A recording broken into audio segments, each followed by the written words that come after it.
Bonjour à toutes et tous, bienvenue pour ce nouveau tutoriel aujourd'hui sur la taille de l'atome. Comme souvent, je vous remets ici deux petites références de tutoriels qui pourront vous servir.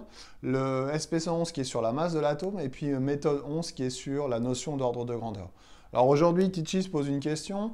Il se dit, bah voilà, j'ai un ballon de basket dans les mains. Si ce ballon de basket représente le noyau de l'atome, quelle serait la taille complète de l'atome avec son cortège électronique? Donc c'est une histoire de modélisation, de modèle, parce que le ballon de basket est le modèle, représente le modèle du noyau de l'atome, et on va essayer de trouver la taille globale de l'atome avec son cortège électronique. Donc pour ça, il nous faut deux ordres de grandeur, OG, ordre de grandeur, qui sont la taille du noyau de l'atome, à peu près 10-15 mètres, ordre de grandeur, et puis la taille de l'atome avec son cortège électronique, donc 10 puissance moins 10 mètres.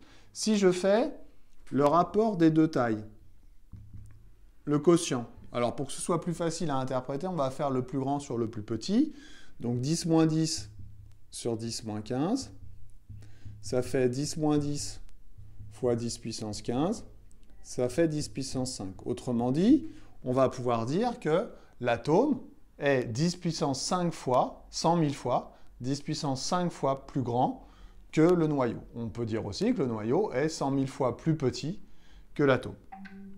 Si le ballon de basket a un rayon de 10 cm, 10 cm, ordre de grandeur, 10 moins 1 mètre.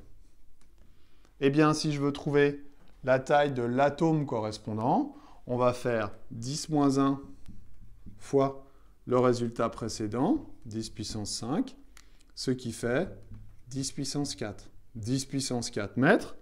Autrement dit, on va pouvoir dire que la taille totale de l'atome, ça fait 10 km. Donc, si le ballon de basket de Tichy représente le noyau de l'atome, la taille de l'atome complète avec son cortège électronique sera représentée par une taille de 10 puissance 4 mètres, soit 10 km.